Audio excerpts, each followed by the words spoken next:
नमस्कार मेरे प्यारे दोस्तों एवं प्रिय छात्रों। Agrarian academy cultivating minds with agriculture के इस यूट्यूब चैनल पर मैं अंकित भदौरिया आप सभी का स्वागत करता हूं। आज मैं इस यूट्यूब वीडियो के माध्यम से आपको धान पैडी का कल्टीवेशन बताने जा रहा हूं और इस कल्टीवेशन में जितने भी इम्पोर्टेंट टॉपिक्स या पॉइंट्स होंगे वह डिस्कस करूंगा और ये बताऊंगा कि कौन सा क्वेश्चन आपके लिए आपके एग्जाम में जो भी भविष्य में जो आप एग्जाम देने जा रहे हो उनके लिए इम्पोर्टेंट रहेगा। तो चलिए स्टार्ट करते हैं इस टॉपिक के साथ में जो कि आज का टॉपिक है वह है हमारा राइस या पैडी। जैसा कि आपको देखने को मिल रहा होगा स्क्रीन पे कि इस जो टॉपिक है आज का, जो इसके टॉपिक के माध्यम से जो मैं आपको बताऊंगा आज वह इम्पोर्टेंट पॉइंट्स जो होंगे मैं डिस्कस करूंगा आपके साथ में। तो वह कुछ इस प्रकार से होंगे और उसको जो है आप लोग नोट करते चलिएगा ताकि वह क्वेश्चंस आपको याद रहें कि जो मैं बता रहा हूँ कि हाँ ये क्वेश्चन आपका इम्पोर्टेंट रहेगा। चलिए स्टार्ट करते हैं आज के इस टॉपिक्स में जिसका आपका टॉपिक का नाम है पैडी, जिसको हम चावल बोलते हैं, धान बोलते हैं। यहाँ पे एक समझने वाली बात है, एक वर्ड होता है आपका राइस, एक वर्ड होता है आपका पैडी। दोनों में डिफरेंस क्या होता है समझने के लिए आपको मैं बता रहा हूँ।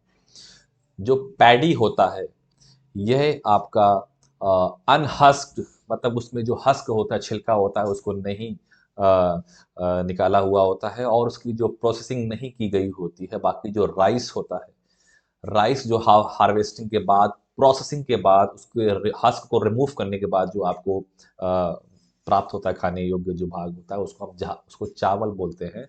और पैडी को हम यहाँ पर धान के नाम से संबोधित करते हैं। धान हो गया और राइस आपका जो हो गया चावल। तो ये आपका एक डिफरेंस है, माइनर डिफरेंस है जो आपको मैं बताना चाह रहा था कि क्या होता है राइस और क्या होता है पैडी। पैडी का मतलब उसमें किसी प्रकार की प्रोसेसिंग की नहीं की गई हुई होती है, उसमें छिलका वगैरह आपका जो होता है वो लगा हुआ होता है, इसीलिए उसको हम पैडी कहते हैं। जो राइस होता है वो प्रोसेसिंग के बाद, हार्वेस्टिंग के बाद, उसके छिलके को रिमूव करने के बाद जो प्राप्त होता है आपको, उसको हम चावल कहते हैं। चलिए स्टार्ट करते हैं आज के इस टॉपिक में। तो बोटेनिकल क्लासिफिकेशन से स्टार्ट करते हैं आज का टॉपिक। तो सबसे पहले अगर आप देखिए वानस्पतिक नाम जो है आपका धान का, वह है आपका ओराइजा सटाइवा। पहला जो वर्ड होता है वो जीनस होता है, दूसरा वर्ड होता है वो स्पीशीज होता है। तो ओराइजा सटाइवा जो इसका बोटेनिकल नेम है, वानस्पतिक नाम है। इसकी अगर कुल की बात करें, जो फैमिली है इसकी, दोनों प्रकार से ऑप्शन में मिल सकती है आपको। पोएसी अगर मिले तो उसमें टिक कर दीजिएगा। जितनी भी आपकी अनाज वाली फसलें होती हैं, सीरियल क्रॉप्स होती हैं, उनकी मोस्टली जो फैमिली होती है वह आपकी ग्रैमिनी या पोएसी। इसको आप कहीं नोट कर लीजिएगा। ये दोनों ही फैमिली होती हैं, जितनी भी सीरियल क्रॉप्स होती हैं आपकी, उनकी फैमिली आपकी पोएसी या ग्रैमिनी, पोएसी या सॉरी ग्रैमिनी ही होती है, जितनी भी सीरियल क्रॉप्स होती हैं आपकी।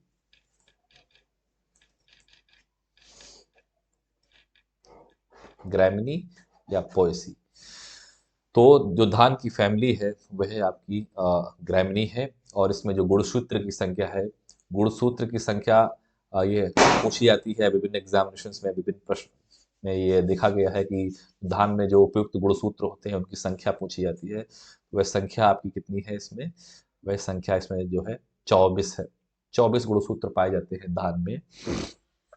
तो इसको नोट कर लीजिएगा, 24 क्रोमोसोम नंबर होते हैं आपके पैडी में। अगला जो क्वेश्चन इंपॉर्टेंट है ये है इसका उत्पत्ति स्थान, जिसको हम बोलते हैं सेंटर ऑफ ओरिजिन। धान का जो उत्पत्ति स्थान है वह है साउथ ईस्ट एशिया, और इसको हम बोलें दक्षिण पूर्वी एशिया, इसका जन्म स्थान है धान का। इसको नोट कर लीजिएगा आप। South east Asia is the centre of origin of rice. दक्षिण पूर्वी एशिया इसका जन्म स्थान है। अगला जो क्वेश्चन है या अगला पॉइंट है, ये आपके जितने भी पॉइंट्स हैं मैंने क्वेश्चन फॉर्म में रखे हुए हैं ताकि आपको इसको पढ़ने में बहुत ही आसानी रहे, सुविधा रहे। तो जिसका पुष्प क्रम है पुष्प मतलब पुष्प के लगने का जो क्रम है धान के पौधे में, उसको हम पुष्प क्रम बोलते हैं, इन्फ्लोरेसेंस। धान में जो पाया जाने वाला पुष्प क्रम है, वह किस प्रकार का पुष्प क्रम धान में पाया जाता है, उसको आप नोट कर लीजिएगा, पैनिकल। धान में जो जो पुष्प क्रम होता है, इन्फ्लोरेसेंस होता है, वह होता है पैनिकल। इसको हम ग्रुप ऑफ स्पाइकलेट्स के नाम से भी जानते हैं। Group of spikelets is known as panicle. दोनों ऑप्शंस आपको मिल सकते हैं, दोनों ऑप्शंस के लिए आपको रेडी रहना है। तो जो धान का जो पुष्प क्रम होता है वह आपका पैनिकल होता है। आपको हिंदी में भी आपको प्रश्न में ऐसे लिखने को दिख जाता है, धान में जो पुष्प क्रम होता है उसको किस नाम से जानते हैं, उसको हम पैनिकल के नाम से जानते हैं, जिसको हम ग्रुप ऑफ स्पाइकलेट्स कहते हैं। ये क्वेश्चन आपका इंपॉर्टेंट है, इसमें आप स्टार लगा लीजिएगा। अगर मैं इसके साथ में अगर आपको और भी इन्फ्लोरेसेंस बताऊं जो पैनिकल की कैटेगरी में ही आते हैं, तो जो आम होता है, मैंगो, उसका भी जो इन्फ्लोरेसेंस होता है वह पैनिकल होता है। आम में जो पाया जाने वाला पुष्प क्रम है वह भी पैनिकल ही होता है। इसके अलावा ग्रेप्स की बात करें, अंगूर का भी पैनिकल ही होता है। तो ये आप इसको याद कर लीजिएगा। इसके अलावा जो जितने भी अनाज वाली फसलें होती हैं, उनके फल का जो प्रकार होता है उसको फ्रूट टाइप जो बोलते हैं, वह आपका होता है कैरियोप्सिस। इसको भी आप इम्पोर्टेंट लगा लीजिएगा, बहुत ही महत्वपूर्ण प्रश्न है ये, पॉइंट है कैरियोप्सिस। जितने भी सीरियल क्रॉप्स होती हैं, अनाज वाली फसलें होती हैं, उनमें जो प्रकार होता है, उसके फल का जो प्रकार होता है, फ्रूट का टाइप होता है, वह होता है कैरियोप्सिस। बहुत ही महत्वपूर्ण है ये पॉइंट, आप इसको नोट कर लीजिएगा, स्टार लगा लीजिएगा इसको। और इस बोटेनिकल क्लासिफिकेशन में जो नेक्स्ट पॉइंट है वह यह है कि धान हमारी कैसी फसल है। अगर हम परागण के दृष्टिकोण से देखें तो धान हमारी स्वपरागित फसल है। स्वपरागण की प्रक्रिया इसमें संपन्न होती है, इसको हम सेल्फ पॉलिनेशन बोलते हैं। सेल्फ पॉलिनेटेड क्रॉप है हमारी जो पैडी। तो ये सेल्फ पॉलिनेशन और ये आपका कैरियोप्सिस, पैनिकल, ये सब इंपॉर्टेंट पॉइंट्स हैं आपको, जो आपको विभिन्न परीक्षाओं में बहुत बार देखने को मिले हैं। इसके बाद हमारा जो नेक्स्ट पॉइंट है इसमें वह इस प्रकार है कि in India rice is first position among, जितने भी आपकी अनाज वाली फसलें हैं, सीरियल क्रॉप्स हैं, उसमें अगर हम क्षेत्रफल एवं उत्पादन यानी कि एरिया और प्रोडक्शन के दृष्टिकोण से देखें तो जो धान का जो स्थान है इंडिया में, वो कौन से स्थान पे है, पहले स्थान पर है। तो एरिया और प्रोडक्शन में जो राइस है उसका फर्स्ट पोजीशन है, फर्स्ट रैंक है, इसको नोट कर लीजिएगा। अगर पूछे कि निम्नलिखित दी गई फसलों में भारत में क्षेत्रफल एवं उत्पादन के दृष्टिकोण से प्रथम स्थान किसका है, अगर ऑप्शन आपके होंगे धान, गेहूं, मक्का और बाजरा, तो उसमें आप धान में टिक लगा दीजिएगा। धान का स्थान फर्स्ट रैंक पे है। एरिया, क्षेत्रफल और प्रोडक्शन और मतलब उत्पादन के दृष्टिकोण से धान का प्रथम स्थान है। महत्वपूर्ण प्रश्न है ये, अगर देखा जाए एरिया और प्रोडक्शन में जो राइस का फर्स्ट पोजीशन है इंडिया में।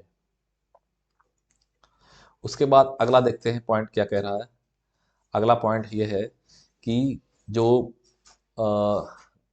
धान है उसमें जो प्रोटीन है उसका परसेंटेज कितना होता है, 6 to 7% प्रोटीन जो है ऑन एन एवरेज पाई जाती है। और जो प्रोटीन धान में पाई जाती है वह है, उस प्रोटीन का नाम है ओराइजनिन। तो लिख लीजिएगा इसको, इम्पोर्टेंट क्वेश्चन है आपका। ओराइजनिन प्रोटीन पाई जाती है आपकी पैडी में और उसका परसेंटेज 6 to 7% है। इसको नोट कर लीजिएगा, इंपॉर्टेंट क्वेश्चन है आपका। और जो फैट कंटेंट होती है, वसा की जो प्रतिशत मात्रा होती है वो 2 से 2.5% होती है आपकी पैडी में। तो इसको इम्पोर्टेंट पॉइंट्स के रूप में नोट कर लीजिएगा कि प्रोटीन कंटेंट इन पैडी कितना होगा, 6 to 7%। और प्रोटीन का नाम जो होगा, प्रोटीन का वो जो नेम है वह है आपका ओराइजनिन प्रोटीन पाई जाती है। पूछेगा oryzenin protein is found in which cereal crop, oryzenin protein निम्नलिखित में से कौन सी फसल में पाई जाती है। ऑप्शंस होंगे आपके पैडी, व्हीट, मेज, सोरघम, तो आप उसमें पैडी में टिक कर दीजिएगा। तो यह है आपका यहाँ पर पॉइंट क्लियर हुआ कि धान में पाई जाने वाली प्रोटीन का नाम है ओराइजेनिन, जो कि 6 to 7% पाई जाती है। उसकी जो भी मात्रा होती है 6 से 7% होती है धान में, जो ओराइजेनिन प्रोटीन पाई जाती है। उसके बाद protein and nutrients in rice are lost during the milling. जो राइस मिलिंग होती है, जिसमें हम धान के छिलकों को अलग करते हैं, वो जो प्रक्रिया होती है प्रोसेसिंग की, उस प्रक्रिया को जो है उसको उसको प्रयोग में लाने के बाद जो देखा जाता है कि उसका जो न्यूट्रिटिव वैल्यू होती है पैडी में, वह उसकी क्या हो जाती है, लॉस होती है। उसमें उसमें क्षय होती है, हानि होती है। और हानि किन की होती है, न्यूट्रिएंट्स की हानि होती है और प्रोटीन की हानि होती है। तो अगर पूछे कि राइस मिलिंग की प्रोसेस में जो लॉस होता है वह किनका, प्रोटीन और न्यूट्रिएंट्स का होता है, तो ये अगर देखा जाए तो यह है न्यूट्रिशन पॉइंट ऑफ व्यू से यह जो मिलिंग की जो प्रोसेस होती है वो लाभ की तुलना में हानिकारक होती है, क्योंकि उसमें जो भी आपके पोषक तत्व होते हैं, प्रोटीन होती है, न्यूट्रिएंट्स होते हैं, उनका क्षय होता है, उनकी हानि हो जाती है। तो यह आप इसको जो है अपने ध्यान में रखिएगा, ये पॉइंट आपका इम्पोर्टेंट पॉइंट है। अगला अगर हम देखें तो अगला जो हेडिंग है धान के में, वह है आपकी इंस्टीट्यूट। कौन कौन से संस्थान जो हैं धान में अपनी सेवाएं प्रदान कर रहे हैं। जो इंस्टीट्यूट हैं वो जो राइस की फील्ड में सबसे पहले नंबर पर अगर आप देखें तो वह है आपका CRRI। सी का मतलब है सेंट्रल, आर का मतलब है राइस, देन आर का मतलब है रिसर्च, सेंट्रल राइस रिसर्च, और लास्ट में आई का मतलब है इंस्टीट्यूट।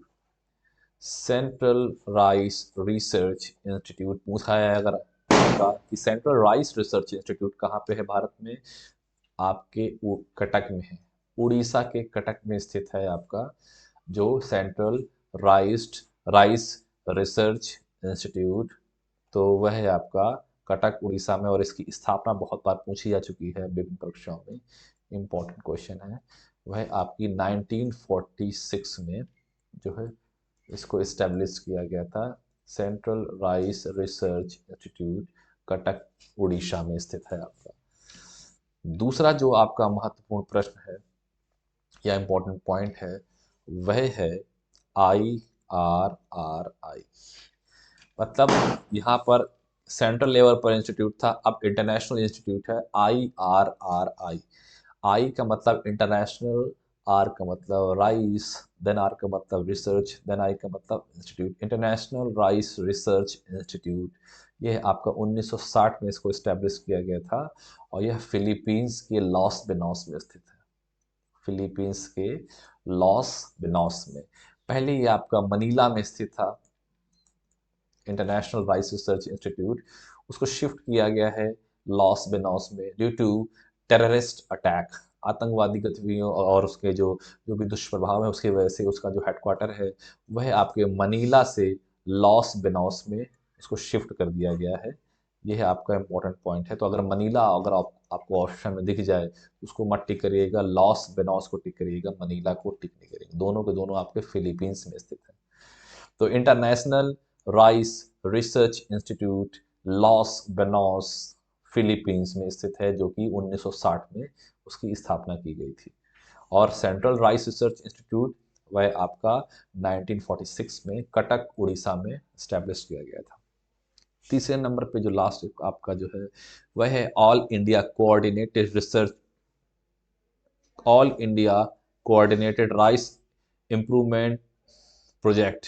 यह आपका 1965 में राजेंद्र नगर हैदराबाद में ये ओपन किया गया था, इसकी स्थापना हुई थी, खोला गया था प्रोजेक्ट किसके ऊपर, राइस के ऊपर। All India coordinated rice improvement project, वो हैदराबाद में 1965 में इसको ओपन किया गया था। ये इंपॉर्टेंट फैक्ट्स हैं जो आपको बहुत ज़्यादा जो है देखने को मिलेंगे, जो भी परीक्षाएं भविष्य में आप जो है देखने जो बैठेंगे एग्ज़ाम देंगे उसमें से ये क्वेश्चन आपको जब डेफिनेटली फेस करने को मिलेंगे, इसलिए मैंने आपको इम्पोर्टेंट फैक्ट्स एक जगह लिख के बता दिए। उसके बाद अगर हम अगला अगली हेडिंग देखें, वह है आपकी जो क्षेत्रफल और एवं वितरण में एरिया एंड डिस्ट्रीब्यूशन। कहाँ कहाँ कितना क्या क्या एरिया है, कौन सा स्टेट लीड करता है राइस के एरिया में और डिस्ट्रीब्यूशन में। अगर हम विश्व के दृष्टिकोण से देखें, वर्ल्ड में क्या स्टेटस है राइस का एरिया और प्रोडक्शन का, तो वर्ल्ड में अगर एरिया देखें तो सबसे ज़्यादा जो क्षेत्रफल है धान का विश्व में, उसमें नंबर 1 पे आपका फर्स्ट पोजीशन पे है इंडिया। नोट कर लीजिएगा, इंपॉर्टेंट पॉइंट है ये आपका, कि विश्व में धान का क्षेत्रफल जो है सबसे जो है ज़्यादा कहाँ पे है, वह है भारत में। और सेकंड पोजीशन में अगर पूछे तो सेकंड पोजीशन में आपका चाइना जो है सेकंड पोजीशन पे है in terms of area, area के दृष्टिकोण से देखें। और अगर प्रोडक्शन के दृष्टिकोण से देखें, उत्पादन के मामले में जस्ट इसका ऑपोजिट हो जाएगा। तो जस्ट ऑपोजिट क्या हो जाएगा, आपका जो सेकंड नंबर पे एरिया में, तो वो आपका फर्स्ट नंबर पे आएगा। तो चाइना जो है आपका प्रोडक्शन के दृष्टिकोण से फर्स्ट पोजीशन पे है और इंडिया आपका सेकंड पोजीशन पे जाएगा। तो ये आपका इंटरचेंज हो जाएगा एरिया प्रोडक्शन में। भारत क्षेत्रफल के दृष्टिकोण से प्रथम स्थान पर है और उत्पादन के दृष्टिकोण से देखें तो वह चीन का स्थान प्रथम है धान के उत्पादन में। तीसरे नंबर पे अगर हम प्रोडक्टिविटी की बात करें, उत्पादकता की बात करें, तो उत्पादकता सबसे ज़्यादा अगर विश्व में धान की देखी जाए तो वह है आपका यूनाइटेड स्टेट्स ऑफ अमेरिका। ये आप फैक्ट्स इसको नोट कर लीजिएगा। अगर हम भारत में अगर देखें ये सब चीज़ें, एरिया, प्रोडक्शन और प्रोडक्टिविटी, तो वेस्ट बंगाल जो है हमारा, पश्चिम बंगाल, एरिया और प्रोडक्शन दोनों में नंबर 1 पर है धान के क्षेत्रफल और उत्पादन में। और उसके बाद अगर हम प्रोडक्टिविटी देखें तो प्रोडक्टिविटी धान की सबसे ज़्यादा अगर है तो वह है आपकी पंजाब में। तो तीनों के तीनों आपके इम्पॉर्टेंट पॉइंट्स हैं, इसको नोट कर लीजिएगा, स्टार लगा लीजिएगा। इनसे क्वेश्चन बहुत बार पूछे आ चुके हैं, तो इसको इससे इजी फॉर्म में आप नहीं लर्न कर सकते हैं, तो इसको एक जगह नोट करके इसको लर्न करिएगा। अगला अगर हम देखें तो वह यह है कि क्लाइमेट। क्लाइमेट अगर हम देखें तो जो जलवायु होती है धान के लिए, कौन सी जलवायु में हमारी ये फसल जो है उसका जो ग्रोथ और डेवलपमेंट प्रोडक्शन है वो बहुत अच्छा होता है, उससे रिजल्ट बहुत अच्छे मिलते हैं। जलवायु की बात करें तो वह कुछ इस प्रकार से है कि धान जो है, ये क्लाइमेट शब्द पूछा जाता है, ये ग्रीक भाषा का शब्द है क्लाइमेट, ग्रीक लैंग्वेज है। ग्रीक लैंग्वेज की क्लाइमा से इसका जो है उत्पत्ति हुई है, जो कि क्लाइमेट वर्ड है। धान के केस में अगर देखें तो यह एक तो हमारा C3 प्लांट है, इसको नोट कर लीजिएगा। धान हमारा किस प्रकार का पौधा है, C3 पौधा है। 3 प्रकार की कैटेगरीज होती हैं, C3, C4 और कैम। ये कैटेगरीज जो हैं इनके हिसाब से क्वेश्चन पूछे जाते हैं। C3 में कौन से फसलें आती हैं और C4 में कौन सी फसलें आती हैं और कैम प्लांट में कौन कौन सी फसलें आती हैं। तीनों की अपने अलग अलग फीचर्स है, किसी एक वीडियो में आपको डिटेल बताऊंगा कि difference between C3, C4 and CAM plant. तो जो धान है वो धान आपका किस प्रकार का पौधा है, C3 पौधा है। 3 कार्बन वाला इसका जो है एंड प्रोडक्ट प्राप्त होता है, वह होता है PGA, 3 कार्बन वाला PGA। पीजीए का फुल फॉर्म होता है, पूछा जाता है फॉस्फोग्लिसरिक एसिड। जितने भी आपके C3 प्लांट होते हैं उनका जो है, जो 3 कार्बन वाला जो प्रोडक्ट होता है वो है तो PGA, फॉस्फोग्लिसरिक एसिड। और जो जितने भी C4 प्लांट होते हैं उनमें 4 कार्बन कार्बन का प्रोडक्ट होता है ऑक्जेलो एस्टिक एसिड। तो अभी के लिए आप बस इतना समझिएगा कि इस धान की धान को C3 प्लांट्स की कैटेगरी में रखा गया है। और यह किस प्रकार का पौधा है, यह हमारा शॉर्ट डे प्लांट है। शॉर्ट डे प्लांट, ये भी इसको आप नोट कर लीजिएगा, शॉर्ट डे और उसके बाद लॉन्ग डे, उसके बाद तीसरा कैटेगरी होती है डे न्यूट्रल। 3 प्रकार की कैटेगरीज होती हैं। ये किसके बेसिस पे होती हैं, ये आपकी कैटेगरीज होती हैं फोटो पीरियोडिज्म, प्रकाश दीप्तिकालिता, उसके आधार पर इनको 3 श्रेणियों में वर्गीकृत किया गया है। फोटो पीरियडिज्म के according, short day plant, long day plant and day neutral plant. तो प्लांट्स को उनके ग्रोथ एंड डेवलपमेंट के लिए जितने भी ड्यूरेशन ऑफ लाइट, प्रकाश की अवधि की आवश्यकता होती है, उसकी अवधि के अनुसार 3 श्रेणियों में पौधों को बांटा गया है। उसमें से जो आपका जो राइस है, धान है, वह किस प्रकार का है? वह है आपका C3 एवं शॉर्ट डे प्लांट। तो ये सब जितने भी इंपॉर्टेंट फैक्ट्स हैं, इसको आप कहीं ना कहीं इसको नोट करते चलिएगा, ताकि ये आपको जो भी एग्ज़ाम आपको देने जा रहे हैं उनमें ये आपको हेल्प कर सकें, जो भी मैं आपको बता रहा हूँ। तो इसको नोट करते हुए आगे बढ़ेंगे कि हमारा जो राइस है, धान है, वह हमारा C3 प्रवृत्ति का शॉर्ट डे प्लांट है। और दूसरा अगर हम इसका पॉइंट देखें, वह बता रहा है कि जो कैरियोप्सिस बताया था मैंने, जो प्रकार टाइप ऑफ उसका जो फ्रूट होता है वो कैरियोप्सिस होता है, जितने भी सीरियल होती हैं। इसमें दो प्रकार के एक संरचनाएं पाई जाती हैं, स्ट्रक्चर होता है जिससे वो इनक्लोज्ड होता है। कैरियोप्सिस जो आपका धान का जो फ्रूट होता है, वो जिस संरचनाओं से इनक्लोज्ड होता है, वह दो प्रकार की जो स्ट्रक्चर होते हैं उनको हम लेमा और पेलिया बोलते हैं। इसको नोट कर लीजिएगा, बहुत इंपॉर्टेंट क्वेश्चन है। लेमा एंड पूछेगा आपसे कि ये दो स्ट्रक्चर हैं, इनका संबंध किससे है? ये इनका संबंध आपका पैडी से संबंध है, लेमा एंड पीलियसा। इन दोनों स्ट्रक्चर जो है इनको इनक्लोज करे होता है हमारा राइस का जो भी कैरियोप्सिस फ्रूट होता है। तो लेमा और पेलिया ये किस में पाई जाती हैं? ये पाई जाती हैं धान के उसमें फ्रूट में, जो कि इसको इनक्लोज्ड करे होती है, बंद करे होती हैं दोनों अपनी संरचनाएं। तो लेमा एंड पेलिया, ये आप इसको याद रखिएगा। इन दोनों कंबाइंड फॉर्म में इसको हम क्या बोल देंगे? हल, HULL। जितने भी टर्मिनोलॉजीज वगैरह हैं, इंपॉर्टेंट टर्मिनोलॉजीज हैं, और इनका सीधा सीधा संबंध पूछा जाता है किन फसलों से है, तो इनका संबंध जो हमारा वो है पैडी यानी राइस से संबंध है। उसके बाद अगर हम देखें, अगला हमारा पॉइंट है, इंपॉर्टेंट पॉइंट है, वह है कि जो हमारा राइस होता है, हम चावल कहते हैं, उसका टेस्ट वेट कितना होता है? 25 ग्राम। और जो बासमती राइस होता है उसका होता है 21 ग्राम। एक यहाँ पर वर्ड आया है आपका टेस्ट वेट। क्या होता है टेस्ट वेट? टेस्ट वेट का मतलब होता है 1000 दानों का वजन।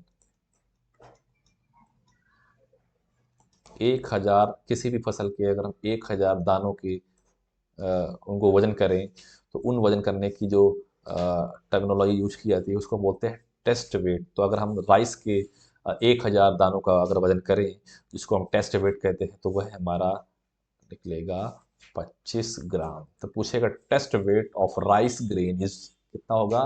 25 ग्राम। दूसरी तरफ अगर हम देखें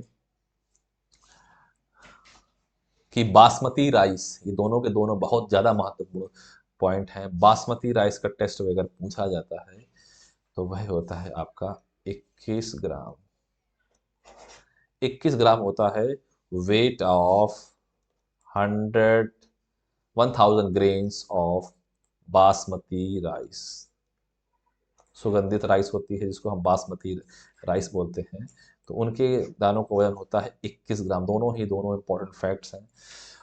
और इसके अलावा अगर हम देखें, एक टर्मिनोलॉजी और यूज में लाई जाती है, आपके सामने आ सकती है, तो उसके लिए भी आपको तैयार रहना है कि आपने तो बताया कि 1000 दानों का वजन टेस्ट वेट कहलाता है। दूसरी तरफ अगर आपको बताऊं तो 100 दानों का वजन भी पूछा जाता है आपसे। 100 दानों का जो वजन होता है, वेट होता है, वो उसको हम किस नाम से जानते हैं? उसको हम सीड इंडेक्स के नाम से जानते हैं। 1000 दानों का जो वेट होता है वो हमारा कहलाता है टेस्ट वेट। टेस्ट वेट आपका 1000 दानों का वजन कहलाएगा, और 100 दानों का जो वजन होगा वह हमारा सीड इंडेक्स कहलाता है। तो नोट कर लीजिएगा, दोनों के दोनों महत्वपूर्ण प्रश्न हैं आपके, जो कि पूछे जाते हैं अलग अलग एग्जामिनेशन में। तो उसके बाद नेक्स्ट पॉइंट अगर हम देखें, टेस्ट वेट आपका हो गया कितना है धान का, वह 25 ग्राम। और बासमती राइस का देखें तो टेस्ट वेट बासमती राइस का होता है 21 ग्राम। उसके बाद अगर हम चले नेक्स्ट पॉइंट में, तो वह है हमारा राइस में जो क्लाइमेट होती है वो किस प्रकार की क्लाइमेट राइस को चाहिए, वार्म क्लाइमेट चाहिए एवं ह्यूमिड क्लाइमेट की क्रॉप है। नोट कर लीजिएगा, राइस हमारी कैसी क्रॉप है, जो नम जलवायु की जो है फसल है हमारी धान। धान हमारी वार्म एंड ह्यूमिड क्लाइमेट उसको चाहिए होती है उसके ग्रोथ एंड डेवलपमेंट के लिए। और उसके लिए जो अमाउंट ऑफ रेनफॉल है वह 100 से 150 सेंटीमीटर भी कह सकते हैं, या 1000 से 1500 मिलीमीटर भी कह सकते हैं, दोनों बात एक ही है। या 150 सेंटीमीटर भी कह सकते हैं, पानी की आवश्यकता होती है उसकी पूरी क्रॉप की अवधि में। तो ये आपका एक इम्पॉर्टेंट पॉइंट है, इसको नोट कर लीजिएगा। सेमी एक्वाटिक क्रॉप है राइस आपकी, जो कि अधिक पानी की आवश्यकता होती है उसको, अपने जो भी उसका नेचर है क्रॉप का। तो राइस हमारी सेमी एक्वाटिक क्रॉप है। तो अगर हम यहाँ बात करें टेम्परेचर की राइस में, तो जो ग्रोइंग पीरियड है उसका, मोस्टली जो भी उसका टोटल ग्रोइंग पीरियड है उसके लिए minimum 21 to maximum 37 degree centigrade temperature की आवश्यकता होती है पूरे ग्रोइंग पीरियड में। राइस के न्यूनतम 21 से अधिकतम 37 डिग्री सेंटीग्रेड तापमान की आवश्यकता होती है टोटल ग्रोइंग उसके जितने भी पीरियड होता है टोटल क्रॉप का। उसके बाद अगर हम देखें, जो ब्लूमिंग करने का पीरियड है, ब्लूम करता है जब उसमें पुष्पन की प्रक्रिया और इन्फ्लोरेसेंस डेवलपमेंट होता है, तब ये इंपॉर्टेंट आपका पॉइंट पूछा जाता है। ब्लूमिंग के टाइम राइस में टेम्परेचर की जो आवश्यकता होती है वह आपकी होती है 26.5 टू 29.5 डिग्री सेंटीग्रेड। ये भी आपका इंपॉर्टेंट पॉइंट है। ब्लूमिंग के टाइम जो टेम्परेचर होता है वो 26.5 से 29.5 डिग्री सेंटीग्रेड उसके तापमान की आवश्यकता होती है ब्लूमिंग के समय, मतलब फ्लावर इनिशिएशन या फिर इन्फ्लोरेसेंस डेवलपमेंट के टाइम। उसके बाद अगर हम देखें राइपनिंग, जब परिपक्व की आवश्यकता होती है आवश्यकता, तब हमारा 20 से 25 डिग्री सेंटीग्रेड जब मैच्योर कंडीशन में हमारी राइस होती है, तो लास्ट टाइम राइपनिंग के समय वह आपका 20 से 25 डिग्री सेंटीग्रेड आपका तापमान की आवश्यकता होती है। तो ये टेम्परेचर से रिलेटेड आपके पॉइंट्स हैं जो आपको क्लियर करने चाहिए। उसके बाद अगर हम देखें राइस में नेक्स्ट पॉइंट में अगर हम चलें, तो वह है आपका क्लासिफिकेशन। क्लासिफिकेशन जो पूरा है आपका पैडी का, उसमें आप बेसिकली देखेंगे जितनी वर्ल्ड में जो स्पीशीज़ हैं राइस की, वो टोटल कितनी स्पीशीज़ हैं जिनमें कल्टीवेशन है, वह है आपका वर्ल्ड में टोटल जो स्पीशीज़ हैं राइस की वह है 24 स्पीशीज़ हैं, जिसमें कल्टीवेशन होता है वह मात्र 2 का होता है। तो पूछा जाता है अगर बस विश्व में अगर देखा जाए तो धान की कितनी प्रजातियां हैं, वह 24 प्रजातियां हैं, जिसमें से अगर हम खेती देखें तो है मुख्यतः 2 ही प्रजातियां हैं जिनकी उनकी खेती की जाती है। वह है आपकी ओराइजा सटाइवा। ओराइजा सटाइवा जो स्पीशीज है राइस की, वह एशियन कंट्रीज में उसका कल्टीवेशन होता है। जो एशियाई जो देश हैं, एशियन राइस के नाम से भी उसको जानते हैं, ओराइजा सटाइवा। और इसमें क्रोमोसोम नंबर, चूंकि ये डिप्लॉयड स्पीसीज है तो इसमें जो क्रोमोसोम नंबर होते हैं वह 24 होते हैं। तो इसको जो आपकी एशियन राइस है ओराइजा सटाइवा, इसको फिर से जो है कैटेगराइज किया है 3 सब स्पीसीज में। और यह महत्वपूर्ण है ये पॉइंट आपका, जो सटाइवा जो स्पीशीज है इसको सब स्पीसीज 3 सब स्पीसीज में कैटेगराइज किया है गया। पहली है आपकी ओराइजा, जो है उसकी इंडिका सब स्पीसीज है। इंडिका जैसे कि नाम में ही इसका जो है आपको दिख रहा होगा, ये जो इंडिका जो सब स्पीशीज है, ये कैसी है, ये आपकी ट्रॉपिक एंड सब ट्रॉपिक इंडिया में इसका कल्टीवेशन होता है। और यह आपकी टॉल नेचर की होती है, लंबी प्रवृत्ति की यह है। और हाई टेलरिंग, इसमें टिलर्स जो है बहुत ज़्यादा मैक्सिमम अमाउंट में निकलते हैं। और इंडिका के बाद अगर दूसरे नंबर पर देखें तो वो है जापानिका। यह है आपकी ट्रॉपिक्स एंड सब ट्रॉपिकल जो एरियाज हैं भारत के, वहाँ पे इसका कल्टीवेशन होता है।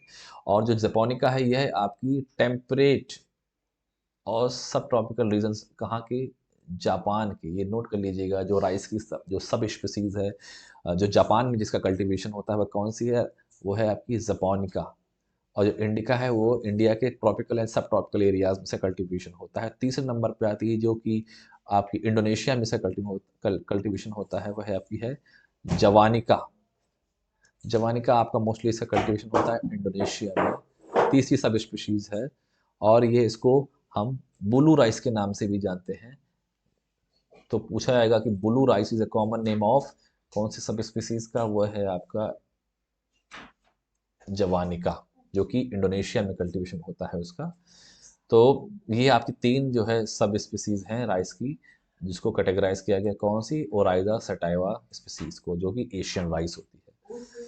उसके प्रोडक्टिविटी की बात करें तो अगर सीक्वेंस देखें तो जपोनिका की सबसे ज़्यादा प्रोडक्टिविटी होती है, थर्ड नंबर वाली, उसके बाद आपकी जवानिका की, और देन लास्ट में आपकी जो प्रोडक्टिविटी है वो आपकी इंडिका स्पीशीज़ की है। प्रोडक्टिविटी को अगर हम डिसेंडिंग ऑर्डर में लगाएं, सबसे ज़्यादा जपोनिका, फिर उसके बाद जवानिका, उसके बाद आपकी इंडिका की प्रोडक्टिविटी सबसे ज़्यादा होती है। तो तीनों में आपस में अगर देखी जाए तो तुलना की जाए। आगे बढ़ते हैं इसी क्रम में। दूसरी जो पहली मैंने स्पीशीज बताई वो एशियन राइस ओराइजा सटाइवा, दूसरी सब स्पीशीज जो है इसकी वह है आपकी है ओराइजा ग्लैब्रेमा। वह ओराइजा सटाइवा एशियन कंट्रीज में उसका कल्टीवेशन होता था।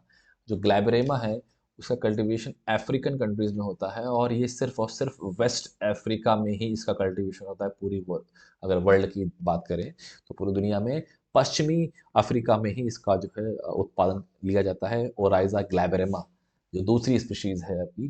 टोटल जो राइस की स्पीशीज़ वर्ल्ड में है वो है 24, जिसमें से कितने का कल्टीवेशन होता है, दो का।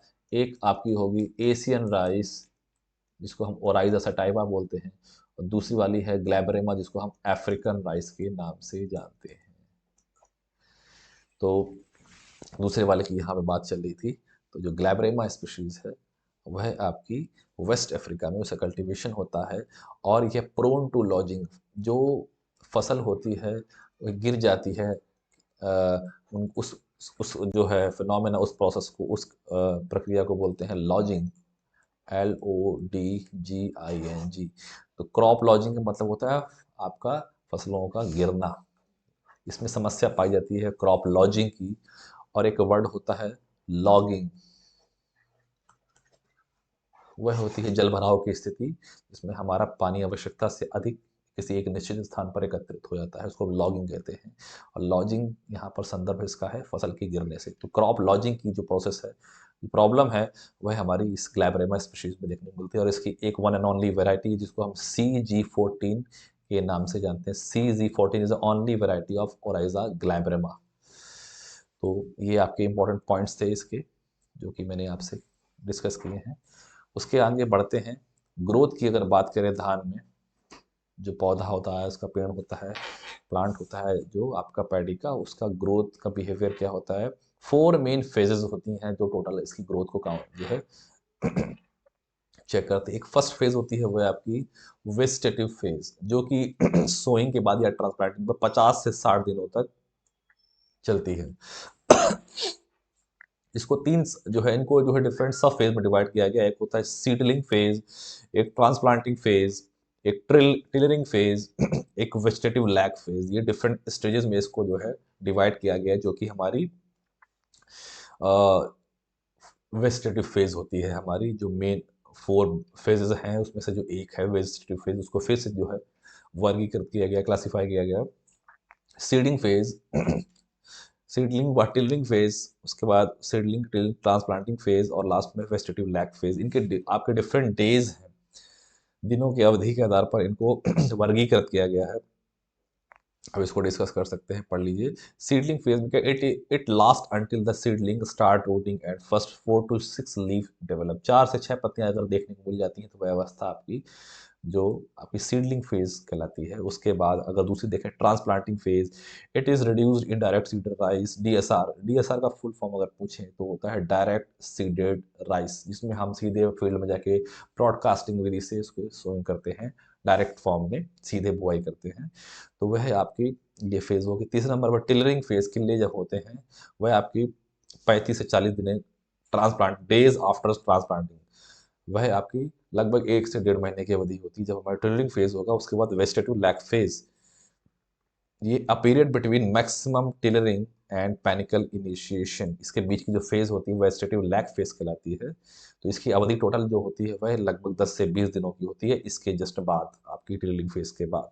तो यह फेजेस हैं वेजिटेटिव फेज। उसके बाद आती है रिप्रोडक्टिव फेज। रिप्रोडक्टिव फेज में देखें क्या होता है। रिप्रोडक्टिव फेज में सेकंड नंबर पे जो है, फर्स्ट नंबर पे वेजिटेटिव फेज, सेकंड नंबर पर रिप्रोडक्टिव फेज। ये 35 डेज ड्यूरेशन की होती है, लगभग 1 महीने की अवधि होती है। इसको भी जो सब फेज में डिवाइड किया गया, panicle and heading stage and flowering stage. तो ये भी आप इसको नोट कर लीजिएगा कि 21 से 25 दिनों के बाद, डेज बिफोर हेडिंग, हेडिंग के 21 से 25 दिनों के पहले की जो प्रक्रिया होती है वो पैनिकल यानी पुष्पक्रम जो आपकी होती है धान का, जो कि मैंने बताया था पहले ही।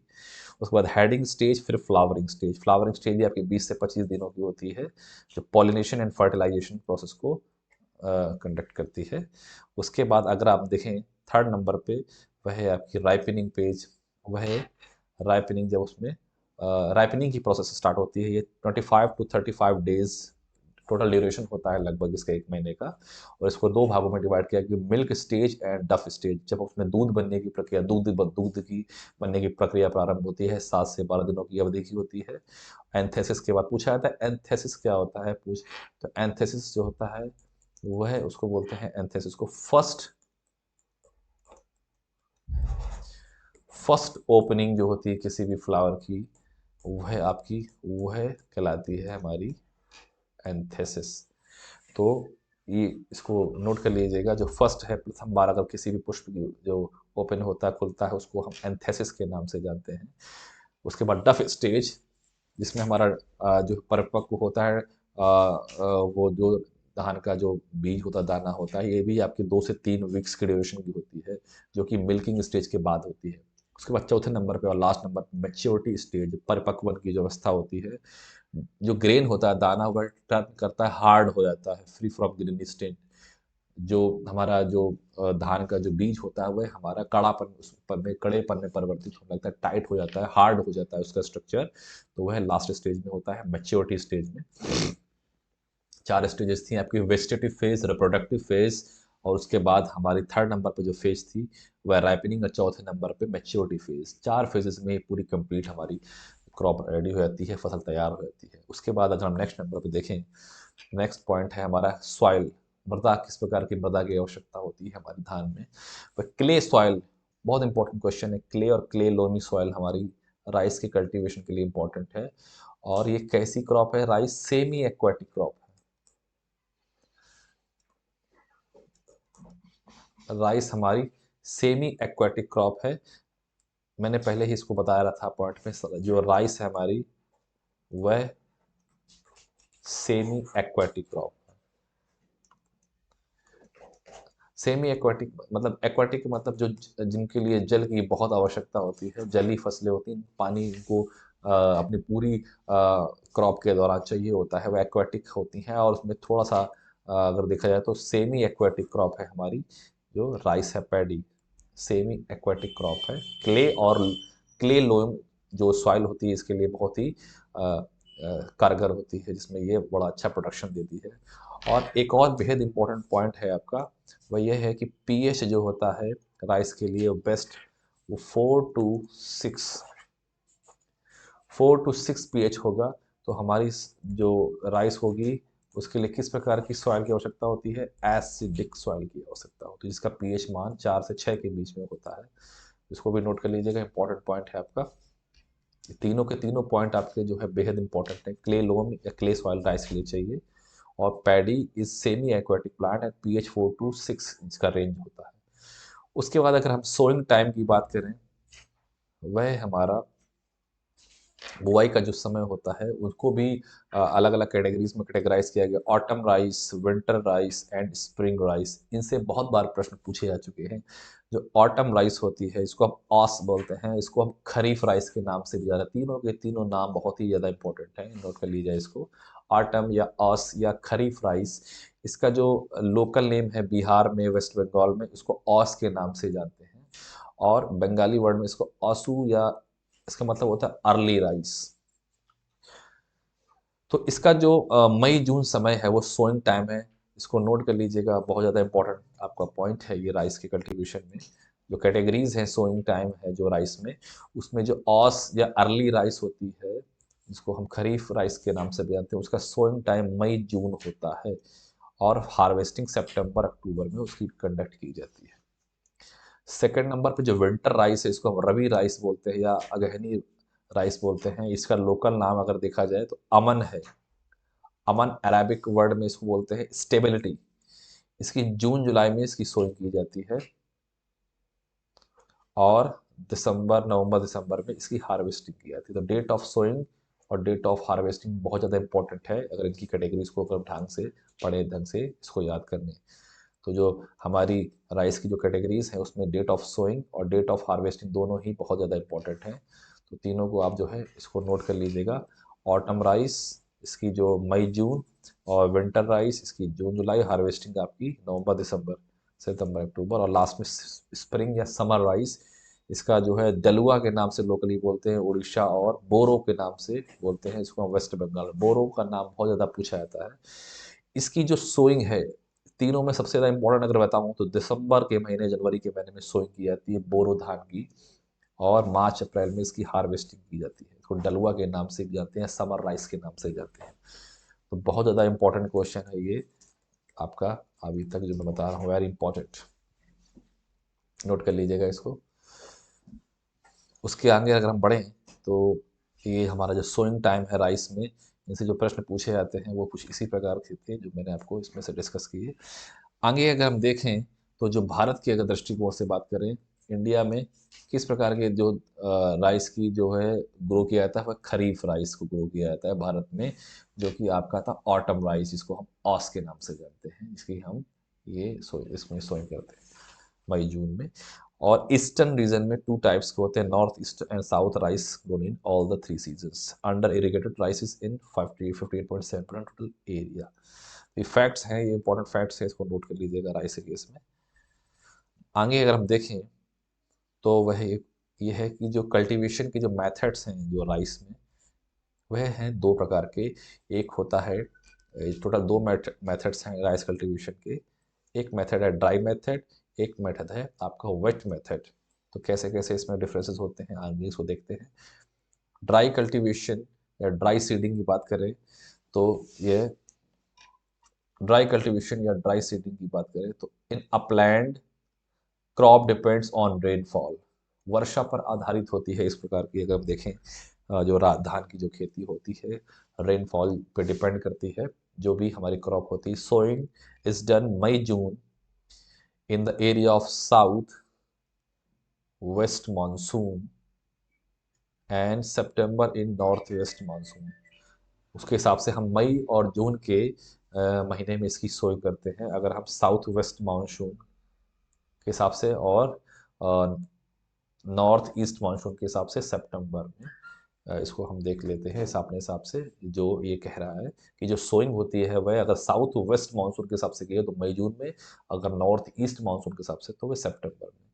Sowing method in dry and semi dry areas में, ब्रॉडकास्टिंग की बात करें छिटकवा विधि से, तो उसमें जो कुल बीज की मात्रा लगती है प्रति हेक्टेयर वह होती है 60 से 80 किलोग्राम। नोट कर लीजिएगा, इंपॉर्टेंट पॉइंट है आपका।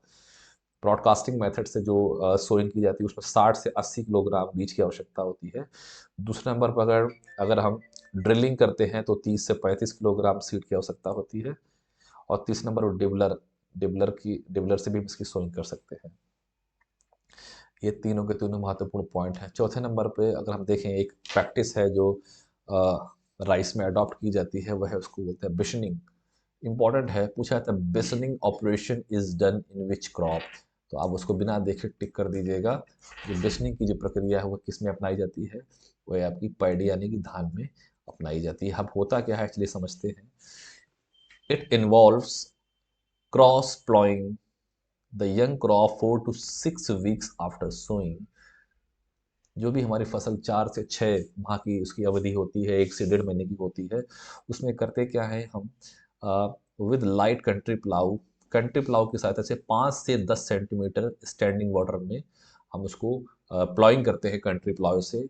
और उसके करने का जो मुख्य कारण होता है वह क्या होता है, इफ़ वीड डेंसिटी हाई, अगर उसमें खरपतवारों की संख्या ज़्यादा है, planking is done after ploughing, तो उसको हम उसमें प्लैंकिंग की ऑपरेशन को भी अपनाते हैं, locally known as beushening in Orissa.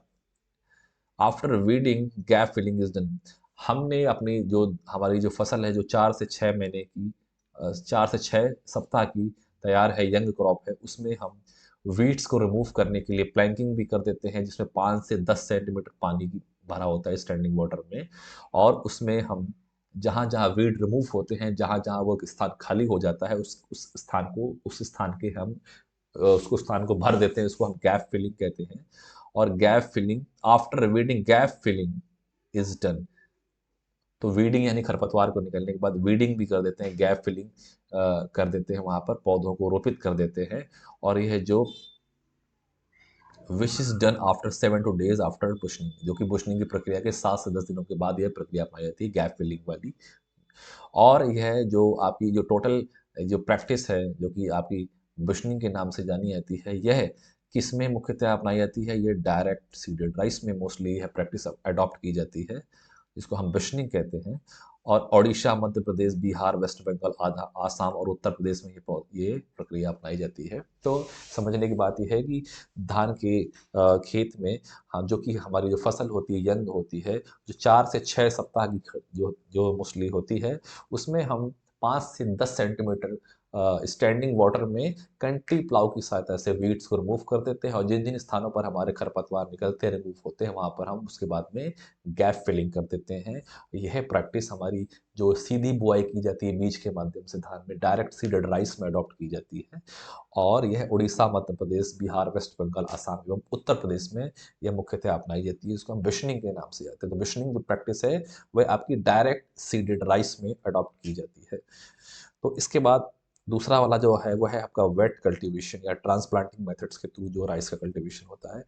इसमें क्या कह रहा है, in this puddling is done in 5 to 7 centimeter standing water. Puddling is done with puddler in shallow water. तो जो दूसरी आपका कल्टीवेशन मेथड ऑफ कल्टीवेशन है राइस में, वह है आपका है वेट कल्टीवेशन या transplanting method.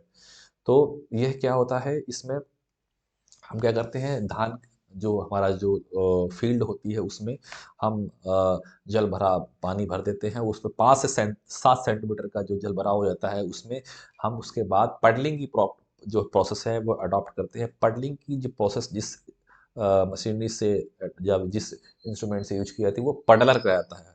पडलर is used for puddling process in rice, जिसमें 5 से 7 सेंटीमीटर स्टैंडिंग वाटर में हम पडलर को प्रयोग करते हैं, और जिसमें कि होता क्या है कि वाटर होल्डिंग कैपेसिटी बढ़ जाती है, जल उपयोग क्षमता जिसको बोलते हैं, वीड्स जो है रिमूव हो जाते हैं, हमारी सॉइल बिल्कुल रेडी रहती है ट्रांसप्लांटिंग के लिए, जो कि किस में अडॉप्ट की जाती है, वेट कल्टीवेशन में या ट्रांसप्लांटिंग मेथड में। तो पडलिंग प्रोसेस किस में अडॉप्ट की जाती है, वह भी हमारी राइस में ही अडॉप्ट की जाती है। तो ये आप समझ में आ गया होगा। उसके बाद नेक्स्ट जो है आपका नर्सरी रेजिंग। अगर हम नर्सरी तैयार करें तो धान में 2.5 से 3 किलोग्राम बीज की आवश्यकता होती है 100 मीटर स्क्वायर एरिया के लिए। इसको नोट कर लीजिएगा, 2.5 to 3 kg seed per metre per 100 metre square area जो सफिशियंट होता है धान की नर्सरी के तैयार करने के लिए। 100 मीटर जो स्क्वायर एरिया है उसमें 2.5 से 3 किलोग्राम बीज की आवश्यकता होती है जब हम धान की नर्सरी तैयार कर रहे होते हैं। उसमें एक प्रॉब्लम आपको देखने को मिलती है, इसको हम क्लोरोसिस कहते हैं, हरितहीनता। Chlorosis is major problem in dry areas, calcareous saline and alkaline soils. इसके लिए हम फेरस सल्फेट का फोरियर स्प्रे करते हैं ताकि उसमें हमें क्लोरोसिस की जो है प्रॉब्लम देखने को ना मिले। क्लोरोसिस मतलब उसका जो ग्रीन जो हरा कलर होता है वो जो है वो गायब हो जाता है, रिमूव हो जाता है due to deficiency of magnesium. इसके लिए हम फेरस सल्फेट का जो स्प्रे कर देते हैं, फोलियर स्प्रे। उसके बाद एक और जो विधि है वह है आपकी डेपोक मेथड। पूछा जाता है डेपोक मेथड किसमें प्रयोग किया जाता है, वह भी आपका राइस में, राइस का मेथड है ट्रांसप्लांटिंग का। इसको भी आप लिख लीजिएगा। In India first adopted by farmers of Andhra Pradesh. तो जो डेपोक मेथड है राइस का कल्टीवेशन का, वह आपका सबसे पहले आंध्र प्रदेश में अडॉप्ट किया गया था। इसके लिए 30 से 40 मीटर स्क्वायर एरिया सफिशियंट होता है 1 हेक्टेयर क्षेत्रफल के लिए। Seedlings are ready for transplanting. ये सबसे इंपॉर्टेंट क्वेश्चन है आपका, सबसे इम्पोर्टेंट पॉइंट है कि जो दैपोग मेथड्स जो नर्सरी रेडी होती है, उसकी नर्सरी हमारी 11 से 14 दिनों में तैयार हो जाती है, जो कि बहुत बार पूछा जा चुका है ये प्रश्न। दैपोग जो मेथड है वो किस में अडॉप्ट किया जाता है, वो राइस में अडॉप्ट किया जाता है। राइस का नर्सरी का मेथड है जिसमें 11 से 14 दिनों में हमारी सीडलिंग्स ट्रांसप्लांटिंग के लिए रेडी हो जाती है, और सबसे पहले ये आंध्र प्रदेश में भारत में प्रयोग में लाई गई विधि है। तो 4 से 5 प्रश्न आपके जो है बन गए हैं डैपोक मेथड से, जो कि इम्पोर्टेंट है और बहुत बार पूछे जा चुके हैं अलग अलग परीक्षाओं में।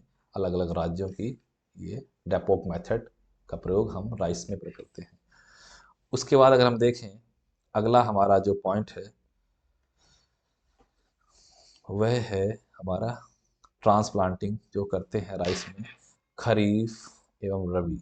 खरीफ का बेस्ट टाइम हमारा वह प्रथम पखवाड़ा जुलाई का, और उसके बाद रबी का जो है वो बोरो राइस की अगर बात करें तो वो दिसंबर के महीने में हमारे जो ट्रांसप्लांटिंग की जाती है राइस के बोरो राइस में। बहुत इंपॉर्टेंट जो है क्वेश्चन है ये, वेरी इंपॉर्टेंट,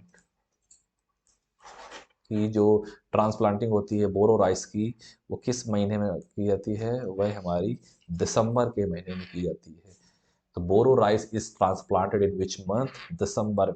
इंपॉर्टेंट क्वेश्चन है, आप इसमें इसको नोट कर लीजिएगा, स्टार लगा लीजिएगा। उसके बाद अगला जो हमारा पूछा गया प्रश्न है कि स्पेसिंग अगर पूछा जाता है हमारे यहाँ, तो वह धान में जो स्पेसिंग होती है वो 20 गुणे 10 सेंटीमीटर की स्पेसिंग और 20 गुणे 15 सेंटीमीटर 15 गुणे 15 सेंटीमीटर स्क्वायर की अलग अलग रीजन्स के क्षेत्रफल के हिसाब से अलग अलग विधियों के अनुसार ये अडॉप्ट की जाती है। 20 गुणे 10 15 20 गुणे 15 या 15 गुणे 15 सेंटीमीटर अलग अलग स्पेसिंग्स अडॉप्ट जो है राइस के केसेस में अडॉप्ट की जाती हैं। एक क्षेत्रफल जो सीडलिंग होती है उसमें जितनी भी हाई यील्डिंग वैरायटीज होती हैं 2 से 3 जो है सीडलिंग पर हिल्स, एक हिल एक स्थान पे 2 से 3 सीडलिंग रोपित की जाती है। हाइब्रिड की बात करें तो 2 सीडलिंग्स होंगी एक हिल पे, और अगर हम हाई यील्डिंग वैरायटीज की बात करें तो 3 सीडलिंग्स एक हिल पे उसकी ट्रांसप्लांटिंग की जाती है। ये है आपका पॉइंट्स, इसको जो है डिटेल में बता रहा है, तो इसको भी आप इंपॉर्टेंट पॉइंट से भी कंसिडर करिएगा। और जो डेप्थ होती है ट्रांसप्लांटिंग जिसमें हम रोपित करते हैं उसकी धान की पौध को, वह उसकी होती है 2 से 4 सेंटीमीटर। न्यूट्रिएंट रिक्वायरमेंट्स की बात करें तो जो एनपीके का रिकमेंडेशंस हैं वो नाइट्रोजन की 120 से 150 किलोग्राम पर हेक्टेयर मात्रा, और फास्फोरस की 40 किलोग्राम और पोटास की 20 से 40 किलोग्राम हमारी एनपीके की डोज सफिशिएंट होती है राइस के केस में, जो कि रिकमेंडेशन है आपका। और लास्ट में अगर हम पॉइंट अगर बात करें वाटर मैनेजमेंट का, तो राइस जो है हमारी वो कैसी है, rice is the largest consumer of water in, जितनी भी एग्रीकल्चर की क्रॉप्स होती हैं वो बहुत ज़्यादा पानी की आवश्यकता होती है, इसीलिए इसको सेमी एक्वाटिक क्रॉप के नाम से ही संबोधित किया जाता है।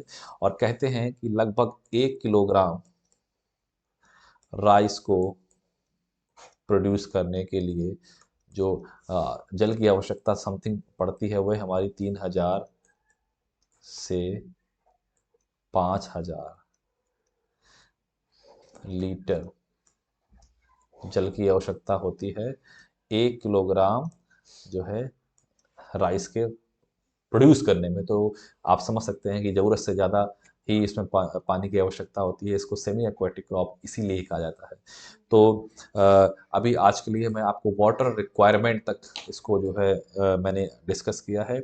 अगली जो हेडिंग्स होंगी, जो बचे हुए मुख्य बिंदु होंगे, वह मैं आपको अगले वीडियो में इसको जो है लेके आऊँगा, और जितने भी महत्वपूर्ण प्रश्न इसके इन पॉइंट्स के अलावा और जो बचे हुए हैं उसको मैं बताऊंगा कि कौन कौन से प्रश्न और हैं जो आपके जो धान से संबंधित हैं, जो परीक्षाओं में पूछे जाते हैं, पूछे गए या पूछे जा सकते हैं, उसको मैं अपने नेक्स्ट वीडियो में लेके आऊँगा।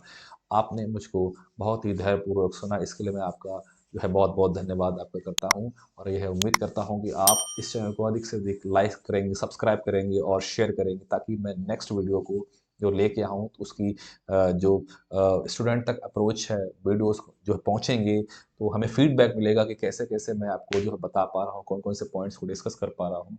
और जो आपको सुझाव देने हैं, वो कमेंट्स बॉक्स में निश्चित रूप से दीजिए, ताकि मैं उसको अपने नेक्स्ट वीडियो में उसको इम्प्लीमेंट करके नेक्स्ट वीडियो में बढ़िया से तैयारी करके अच्छे कंटेंट को लेके मैं अपने नेक्स्ट वीडियो में आऊँ। आप सभी का बहुत-बहुत धन्यवाद। जय श्री राम।